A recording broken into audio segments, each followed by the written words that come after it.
Assalamualaikum warahmatullahi wabarakatuh. Selamat berjumpa kembali dengan kami di kanal YouTube 1001 Ide.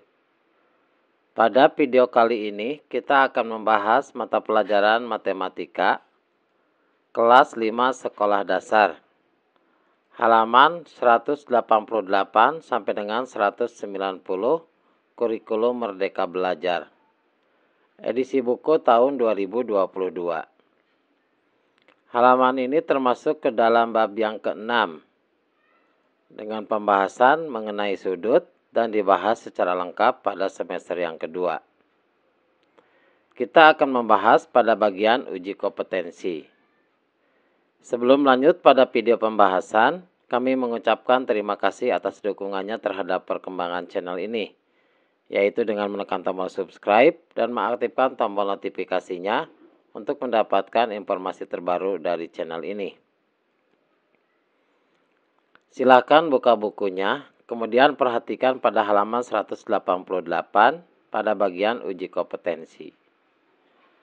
Soal yang pertama, perhatikan besar sudut berikut.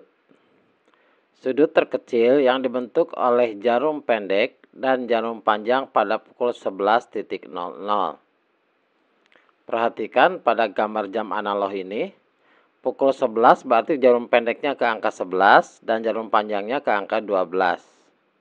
Maka sudut yang terbentuk adalah sudut terkecil yang ini. Besar sudut terkecil ini, besarnya adalah 30 derajat. Kemudian, sudut terkecil yang dibentuk oleh jarum pendek dan jarum panjang pada pukul 8.00. Pukul 8.00 adalah yang jarum pendeknya ke angka 8 dan jarum panjangnya angka 12. Sudut terkecil yang dibentuk adalah sudut yang ditunjukkan oleh garis ini, di mana sudut besar sudut terkecilnya adalah 120 derajat. Selanjutnya, sudut terkecil yang dibentuk oleh jarum pendek dan jarum panjang pada pukul 06.00. Perhatikan pada gambar jam analog ini, pukul 06.00 adalah di mana jarum pendeknya adalah ke angka 6 dan jarum panjangnya adalah ke angka 12. Sehingga sudut terkecil yang dibentuk, sudut yang melingkari pada bagian yang ditunjukkan oleh garis setengah lingkaran ini.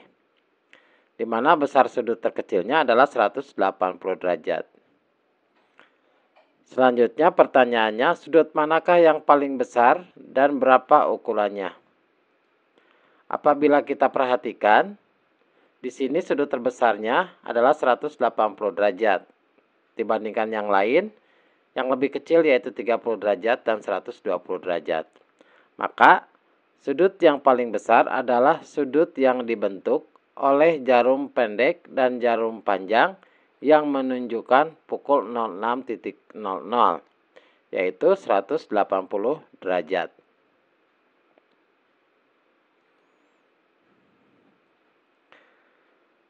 Selanjutnya soal nomor 2, persimpangan jalan. Di sini ada gambar antara jalan jalak, jalan duri, jalan bangau, dan jalan ketilang. Gambar di atas menunjukkan gambar suatu ruas jalan yang dilihat dari atas. Silahkan diukur nanti untuk masing-masing sudut persimpangan antara masing-masing jalak. Maka setelah kita ukur dengan menggunakan busur derajat, di mana jalan jalak dengan jalan nuri besarnya adalah 120 derajat. Kemudian antara jalan nuri dengan jalan bangau sudutnya adalah 90 derajat. Antara jalan bangau dan jalan ketilang sudut persimpangannya adalah 25 derajat. Dan sudut antara jalan jalak dan jalan ketilang besarnya adalah 130 derajat. Maka kita dapat menjawab pertanyaan pada bagian yang A. Berdasarkan peta ruas jalan di halaman sebelumnya, nyatakan pernyataan berikut benar atau salah.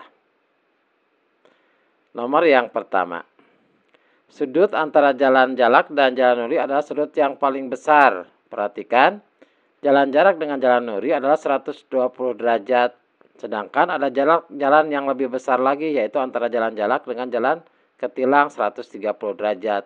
Maka pernyataan ini adalah pernyataan yang salah. Alasannya adalah ukuran sudut antara jalan jalak dan jalan nuri adalah 120 derajat. Kemudian sudut yang paling besar adalah sudut antara jalan jalak dan jalan ketilang, yaitu 130 derajat. Bagian I yang kedua. Pernyataannya adalah tidak ada sudut siku-siku yang terbentuk di antara ruas-ruas jalan pada gambar tersebut. Perhatikan di materi yang sudah kita bahas bahwa sudut siku-siku adalah sudut yang besarnya 90 derajat. Apabila kita perhatikan pada gambar, sudut yang 90 derajat atau sudut siku-siku itu ada, yaitu Jalan Nuri dan Jalan Bangau.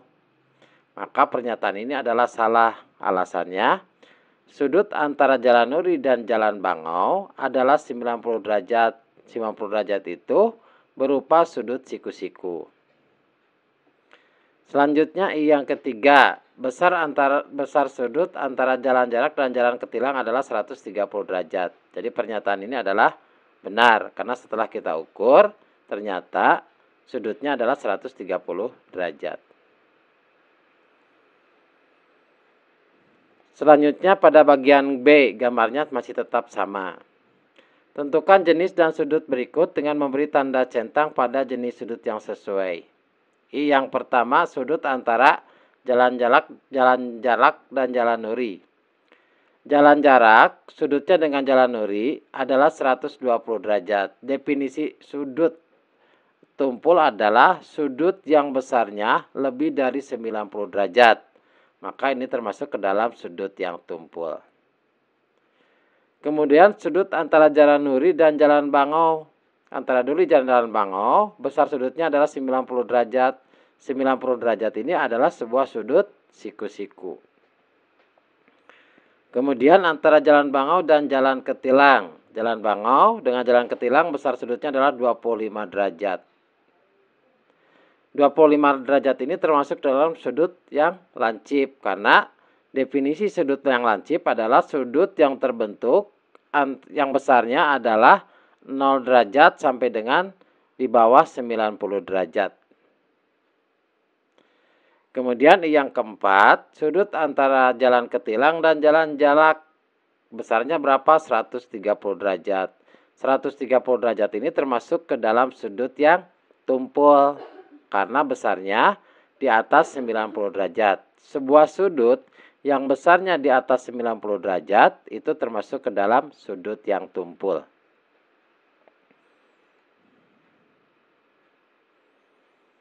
Kemudian yang C, menurut ahli tata kota, sudut yang ideal untuk persimpangan jalan adalah sudut siku-siku. Adakah persimpangan jalan yang ideal pada peta di atas? Jika ada, sebutkan.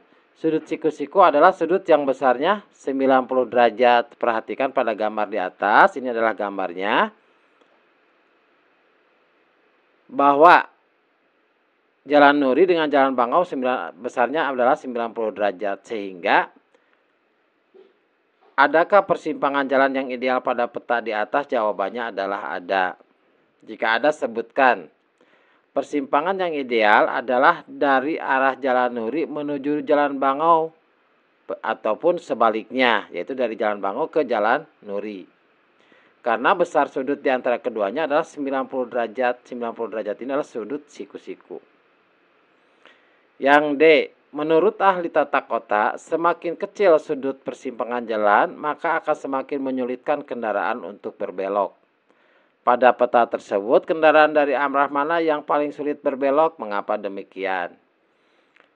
Dari keempat persimpangan ini, yang sudut yang paling kecil adalah sudut antara Jalan Bangau dan Jalan Ketilang yang itu 25 derajat.